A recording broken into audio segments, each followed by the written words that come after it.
Oh, do but think you stand upon the rivage and behold a city on the inconstant billows dancing, for so appears this fleet majestical.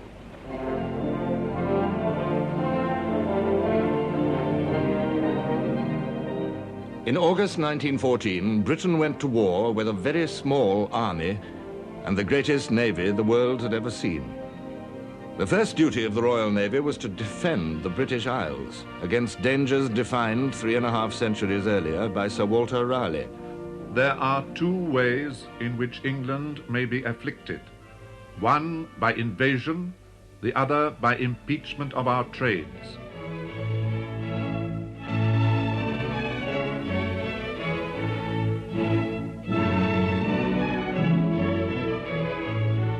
A 100 years after Raleigh, the Marquis of Halifax wrote, "To the question, what shall we do to be saved in this world, there is no other answer but this: look to your moat.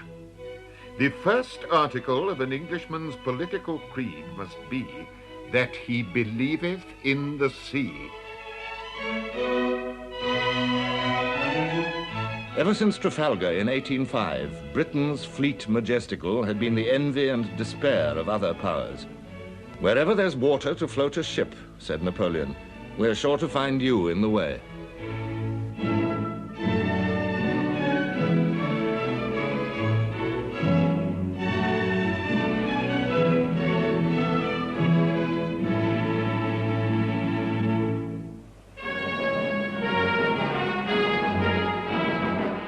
In 1900, Germany began to build a fleet, a battle fleet.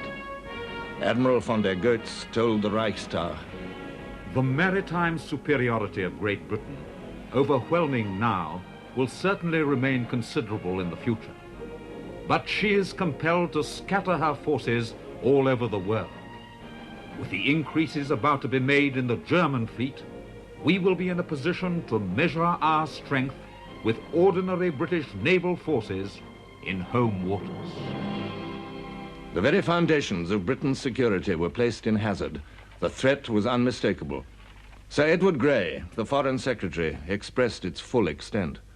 "If the German fleet ever becomes superior to ours, the German army can conquer this country. There is no corresponding risk of this kind to Germany. For however superior our fleet was, no naval victory would bring us any nearer to Berlin." There were two courses open to Britain: to negotiate to limit the German fleet or to increase her own. In 1908, the Kaiser ruled out negotiation. "A good understanding with the English is not desirable at the cost of the completion of the German fleet. Whether the British like it or not is immaterial. If they want war, they can have it. We are not afraid of it." Britain met the challenge by stripping her overseas stations and concentrating her scattered navy in home waters. Sir John Fisher, First Sea Lord, wrote reassuringly, "We will soon have in home waters 2 fleets, each of which is incomparably superior to the entire German fleet fully mobilized for war. So sleep easy in your beds." Battleships and cruisers returned home from distant oceans, a holiday for the Arab smuggler or the Malay buccaneer. Yet this was not enough. In 1906, Britain had launched HMS Dreadnought, faster, bigger, more heavily armed. All existing battleships were rendered obsolete. And in theory, all the shipbuilding nations were now on equal terms. The naval race began.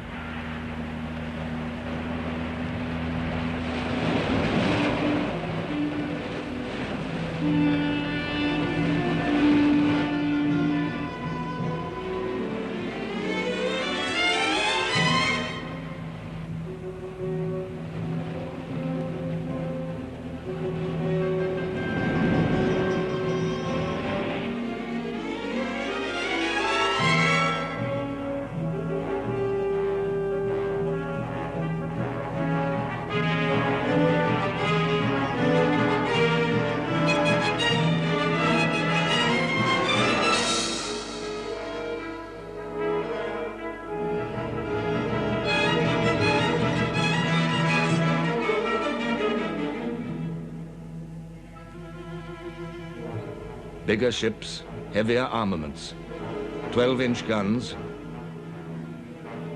13.5-inch guns, 15-inch guns. When war began, it was Britain who had won the race. She had 24 dreadnoughts and battle cruisers ready to fight to Germany's 16. She also had the moral advantage of a century of unchallenged supremacy. One of the officers on board ship where I served said one of the first days after the outbreak of war, "I'm quite sure all of us will find our bones lying at the bottom of the sea within the next 10 days, and I have decided to eat nothing until my death but caviar." Well, he kept that up as far as I know for 3 days, and then he gave it up just to avoid bankruptcy. To Britain's naval strength was added that of France. German policy had made allies of the old enemies of Trafalgar. Together, the Allied fleets ringed the German and Austrian fortress of Europe.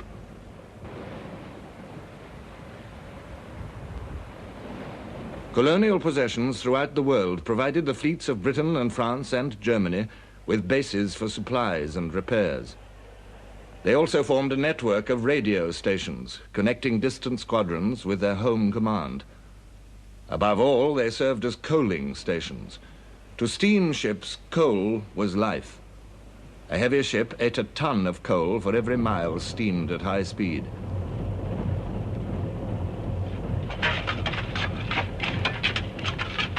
When she refueled, up to 2,000 tons of coal would have to be loaded into her bunkers. So, across the world, the naval powers had built up chains of coaling stations, and the filthy colliers that replenished them were the sinews of naval glory.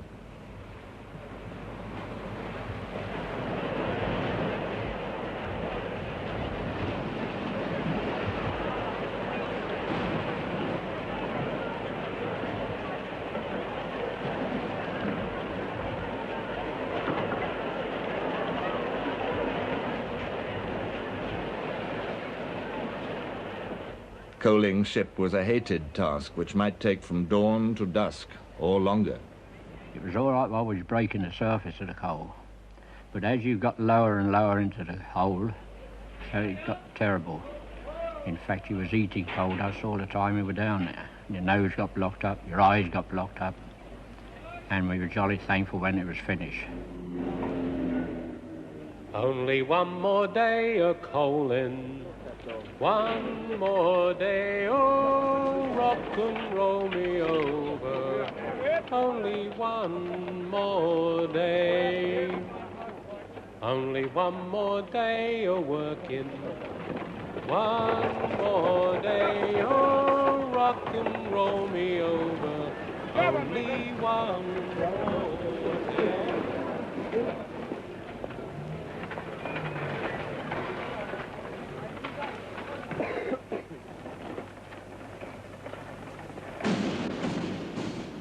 In August 1914, Britain placed entire trust in the Royal Navy, supreme, invincible repository of imperial might. "Sleep quiet in your beds," Admiral Fisher had said. "We will be incomparably superior to the entire German fleet." Yet there were those who were uneasily conscious of new factors. A naval revolution had been silently in progress. Underwater. The mine and the submarine created dangers to which the largest dreadnoughts were vulnerable. No one knew how these underwater weapons would affect the great fleets. An American admiral had once said, "Damn the torpedoes, full speed ahead." And close observers knew that Britain had lagged behind in developing the underwater armaments. We had no efficient mine, no properly fitted minesweepers, no arrangements for guarding our ships against mines, no anti-submarine precautions, no safe harbor for our fleet. The lack of submarine defenses for the British fleet, even in its home base, haunted the Commander-in-Chief, Admiral Jellicoe. I was always far more concerned for the safety of the fleet when it was at anchor in Scapa Flow in the early days of the war than I was when the fleet was at sea. Unsuspected uncertainties hovered around the Royal Navy as it went to war.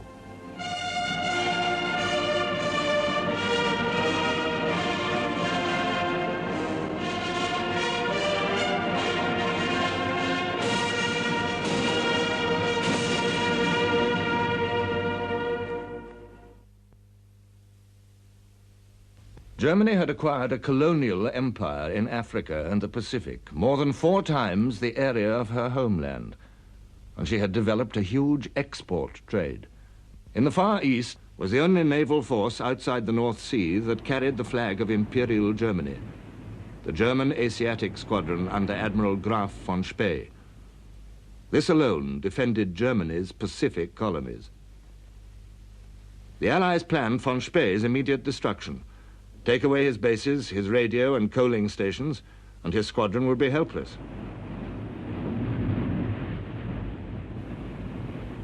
The first to be seized was Samoa. Palms and sands and lazy islanders ringed by the glamorous South Seas. This was where Robert Louis Stevenson of Treasure Island had died and been buried. That ridiculous island, the Kaiser called it. There was no fighting in Samoa. A party of New Zealanders came ashore to accept the German surrender with due ceremony. The black, red, and white flag of Germany came slowly down the mast, and the Union flag flew in its place. On the same day, the BEF was marching back from Mons and Le Cateau in dour exhaustion.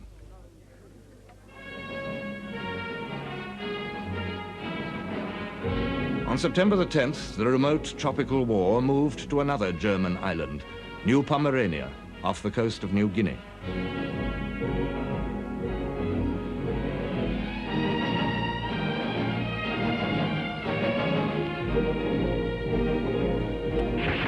There was a brisk action, ending in an Australian victory. On September the 15th, the whole of German New Guinea surrendered.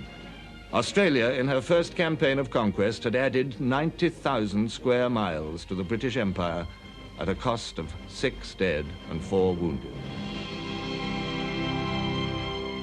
But Germany's strongest Pacific colony and von Spee's main base was Tsingtao on the Kiao Chau Peninsula of China.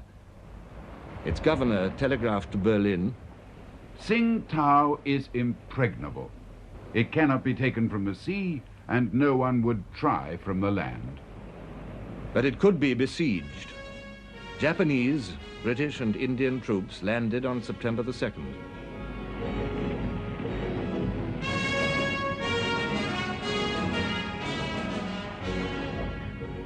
The Japanese had a problem. They couldn't tell a German European from an English one. We sent out a mixed patrol, ourselves and the Japanese, and they shot one of our men. They've never really forgiven for that. Asked why they did it, they said, oh, we look the same as the Germans. So they gave us Japanese kimonos coming down to our thighs, which had capes. And then when we all wore kimonos, we were all sort of chaps together. There were no more accidents. The siege of Tsingtao went on for 9 weeks. The Japanese brought up heavy howitzers to smash the forts, as the Germans had smashed Liège and Namur. We were out resting now on the 6th and 7th, and we were behind a ridge, nice cover, and all of a sudden the Japanese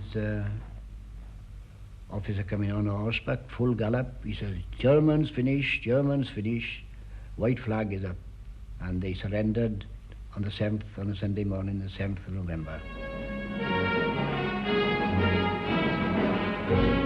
Now the last islands to fly the German flag in the Pacific fell one by one.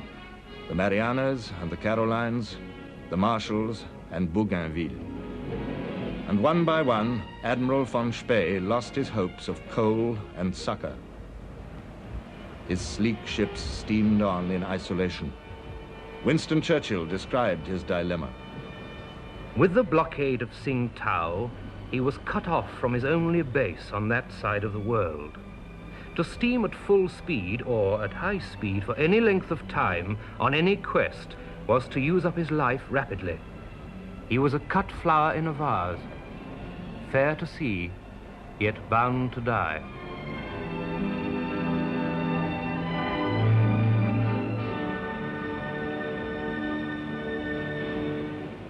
Germany's African empire was crumbling too. In August, Togoland fell. In September, the Cameroons. Southwest Africa was attacked. The operation was delayed by a rebellion of Afrikaners who wanted to reverse the result of the Boer War. Rebels were killed, dispersed, or captured, but the Germans had been granted a respite. But by the summer of 1915, the Union flag flew over the whole of this vast territory.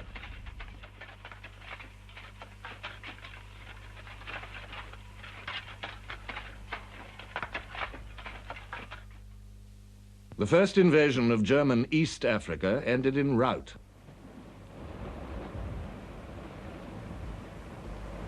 A British and Indian force, poorly commanded and poorly trained, landed on the swampy coast. Amid muddles and misunderstandings, they were attacked by well-trained African askaris under a great German commander, Colonel von Lettow-Vorbeck. The British, their invasion hopes shattered by dysentery and gunfire, withdrew after 4 days, leaving behind 800 dead and many prisoners, as well as enough guns and ammunition, coats and blankets to supply the German garrison for years. Von Lettow-Vorbeck and his mobile force of never more than 15,000 harassed up to 130,000 Allied troops till the very end of the war.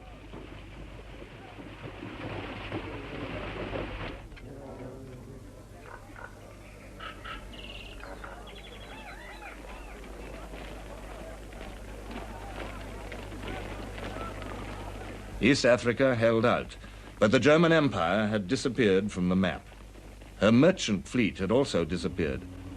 The blockade mounted by the British Navy on the first day of war was doing its work. German merchant ships were penned up in neutral ports all round the world.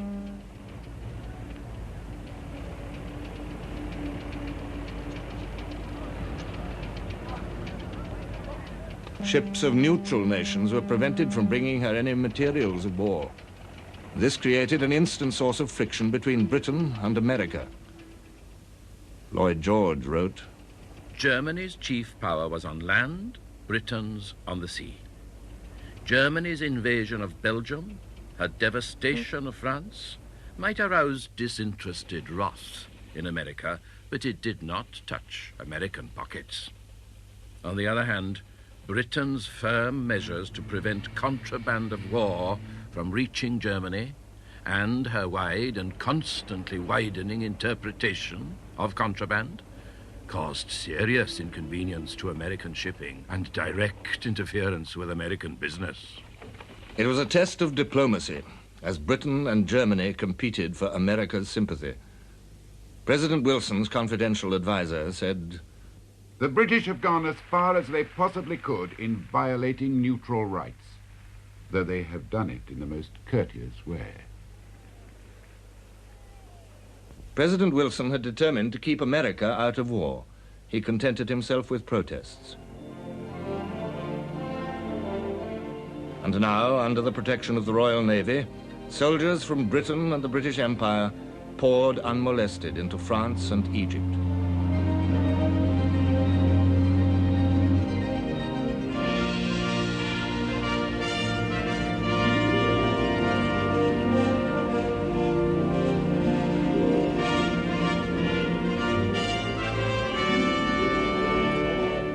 In October, the first Canadian contingent left Halifax, Nova Scotia for France. Over 31,000 soldiers, the greatest concentration ever carried by ship in a single journey. Everywhere, the oceans were a broad and safe high road for the Allies. For troops from India, sailing to protect the oil fields of the Persian Gulf. For Australians and New Zealanders bound for Egypt, where Indian and British soldiers were defending the Suez Canal against the Turk. In all this vast traffic, not one soldier was lost through German naval attacks. The same sea power protected Britain's merchant trade, more vital now than ever before.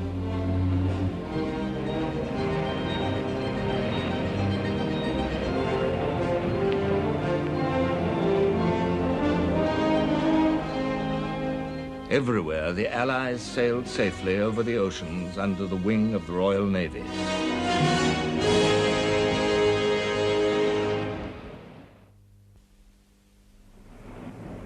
But it is the duty of a fleet to destroy enemy warships.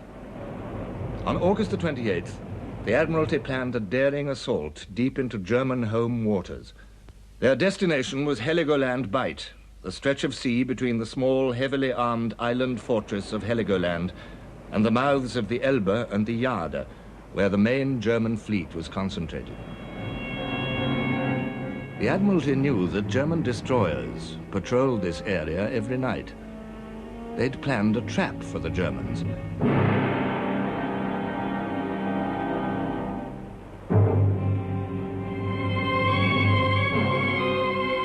But when German light cruisers appeared on the scene, the British destroyers found themselves in difficulties.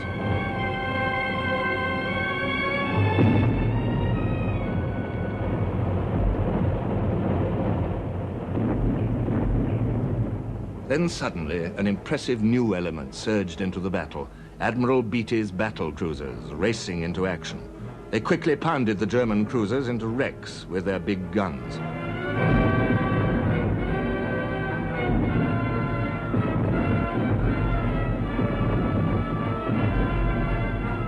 Admiralty's signalling muddles caused much confusion among the British squadrons, but the action was an unqualified British success. They lost no ships. The Germans lost 3 cruisers and a destroyer, a defeat right on their own doorstep. Admiral Tirpitz, creator of the High Seas Fleet, lamented, "It was a day fateful for the work of our Navy. The Emperor did not want losses of this sort. Orders were issued by the Kaiser, framed to restrict still further the initiative of the Commander-in-Chief of the North Sea Fleet. The loss of ships was to be avoided. Fleet sorties and any greater undertakings must be approved by the Kaiser in advance." Germany turned to her underwater weapons. The frightening potential of mine and torpedo was still a haunting enigma.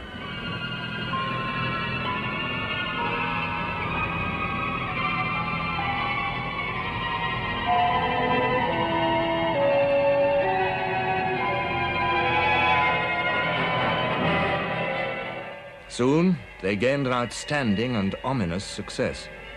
On September the 22nd, near the Dutch coast, one of Germany's oldest U-boats, the U-9, sighted a patrol of 3 old British cruisers, the Hogue, the Aboukir, and the Cressy. Within an hour, it had sunk all 3, with a loss of 1,400 lives, more men than Nelson lost in all his battles. On October the 27th, Audacious, a new British dreadnought, hit a mine and blew up. All the crew were saved, but it was another alarming sign of the shifting balance of naval war.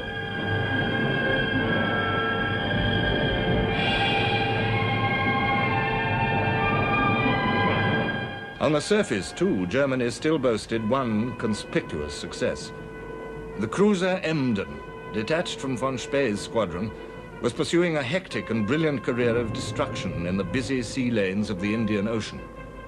She was a scarlet pimpernel of the sea, gallant, elusive, always springing surprises on her pursuers. Emden's exploits rang round the world. She captured or sank merchant ship after merchant ship.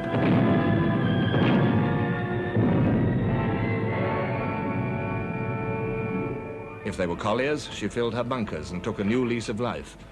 8 British men of war combed the Indian Ocean for her in vain.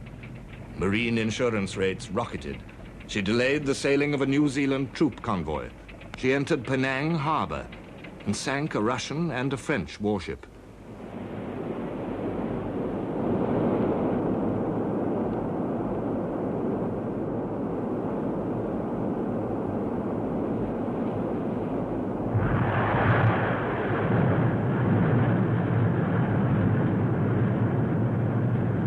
One night she entered the port of Madras and switched on her searchlights. Her guns blazed away at the shore oil tanks.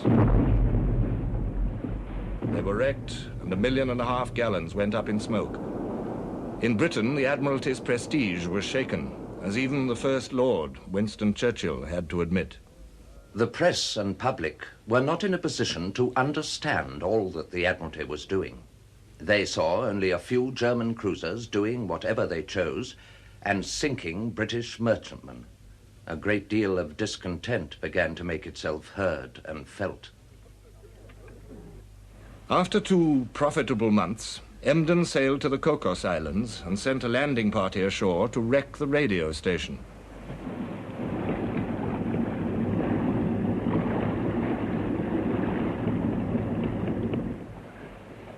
But the new weapon of radio was her undoing. The operator had already signaled for help, and the Australian cruiser Sydney was on her way.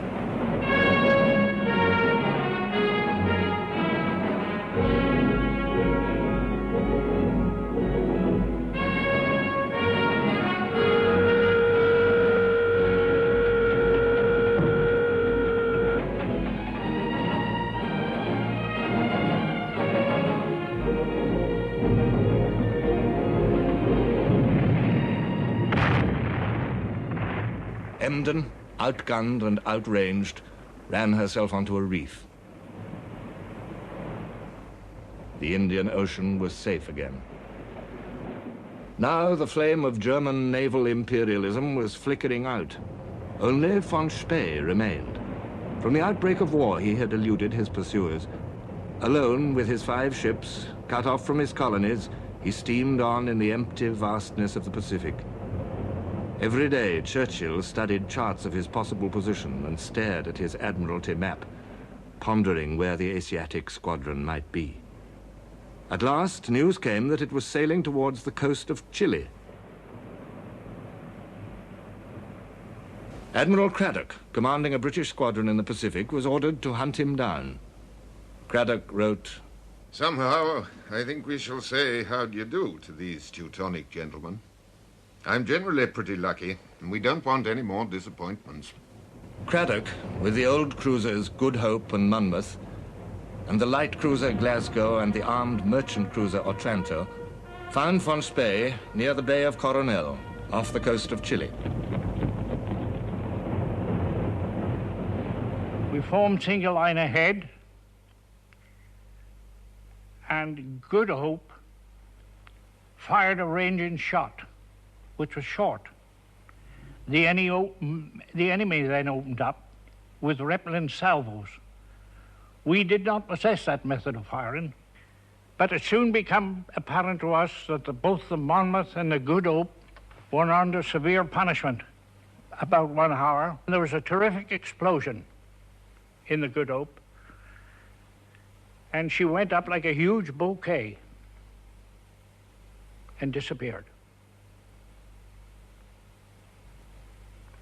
After that, they concentrated on the Monmouth and us. And the Monmouth was soon in trouble and could make very little effective reply. The Monmouth sank, and the whole crew was drowned. Craddock, too, was drowned with the crew of the Good Hope. A fellow admiral said of him, "Poor Kit Craddock. He'd always wanted to die on the hunting field or in action."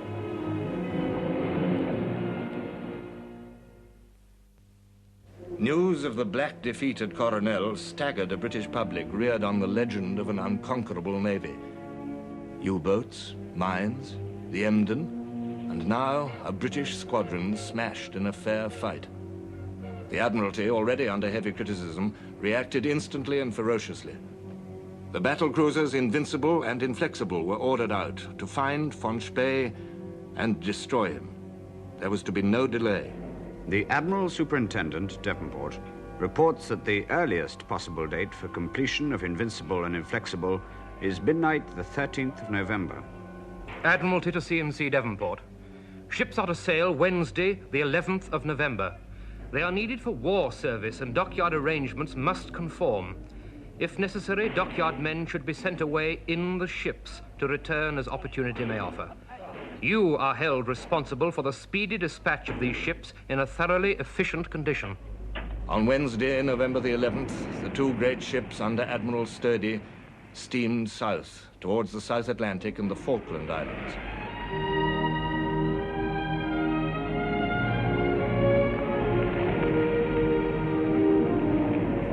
45 Allied warships were now after von Spee's blood. He had no illusions. We have at least contributed in a certain measure to the glory of our arms, although that cannot signify greatly against the enormous number of British ships. Unknown to each other, von Spee and Sturdy were steaming towards the same place at the same time, the Falklands. Sturdy arrived first. He was coaling in the morning after his arrival when he received the signal, a 4-funnelled and a 2-funnelled man-of-war in sight. The ships he was scouring the ocean for were sailing into his arms. The British crews worked feverishly to prepare their ships for the chase.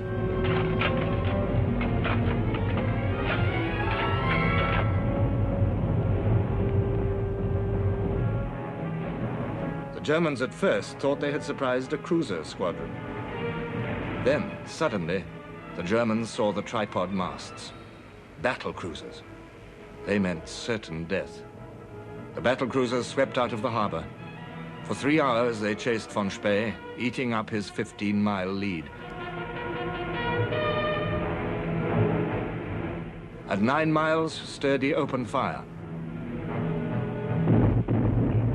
The Scharnhorst and the Gneisenau fought back gallantly, but they had no hope.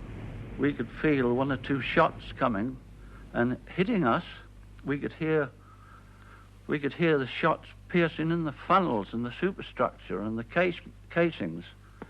But we were assured from time to time from the bridge that all was going well. Sturdy's advantage was overwhelming, but British gunnery was uneven, and many shells that did land on target failed to pierce the German armor.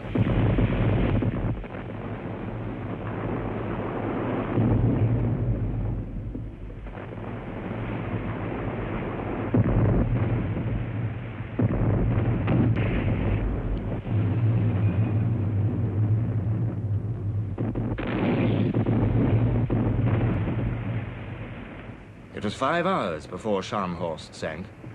Gneisenau soon followed her. The Kent finished off the light cruiser Nürnberg. She was on fire, forward and aft, and some of them were jumping into the water on bits of wreckage so as to try and get to us, but the seas were icy cold. We all had the impression that those Germans were very, very plucky people. I actually saw one man pull out the flag that was aft, how he got hold of it, and I saw him as he was sinking under the water, still waving that flag as that ship went down, much to say, Deutschland still über alles. Only 1 light cruiser escaped. Coronel was avenged at the expense of 3/4 of the battle cruiser's ammunition and some disturbing questions about the quality of British gunnery. A month later, on the other side of the globe, another battle raised more questions, this time about British signaling. A British battle cruiser force in the North Sea met a smaller German one near the Dogger Bank.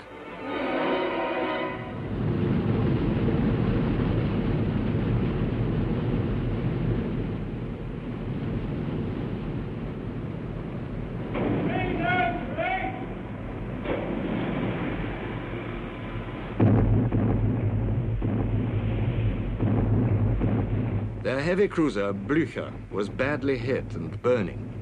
She began to slow down.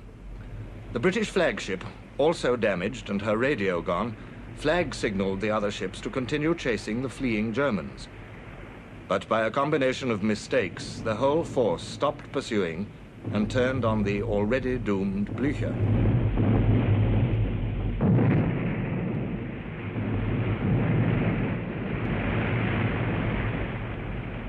We annihilated her, brought her to rest, and she was in a very bad position.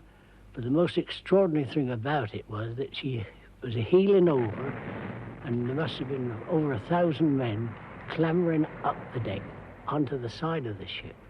And as she steadily rolled over again, so they was sliding down the side of the ship into the water. The German battle cruisers escaped. Safe in harbor again after their brief foray, they returned to their old passive role. But recreation was not victory. The German fleet had little to show after 6 months of war, except confirmation of the Kaiser's fears. The British Grand Fleet was too strong for them. Morale was in danger. The Kaiser had to issue a special order to his fleet. I urge you to maintain a spirit of cheerful fulfillment of duty, even when there has so far been no opportunity in the face of the enemy, or where, in all human probability, no such opportunity is likely to occur at all. The German Navy had failed. But the British had not entirely succeeded. 6 months of war had revealed ominous weaknesses in British training. It was a fine training of character and seamanship in the long tradition of Drake and Nelson, but less adapted to the technology of modern naval war. At Dogger and Heligoland, there had been grave signaling errors. At the Falklands, Sturdy's guns took 5 hours to sink Von Spee, whereas at Coronel, Von Spee had destroyed Craddock in an hour.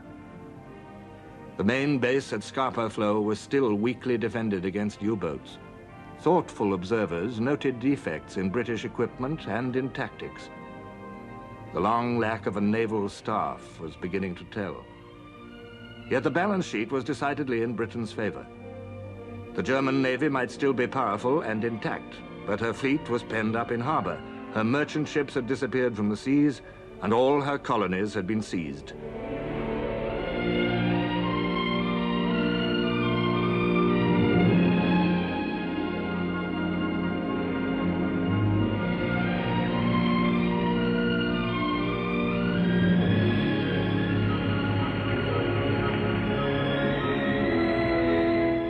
In the first months of the war, the Royal Navy had done its job. Only a few sensed the absence of the Nelson touch and of the tremendous superior might of Nelson's day.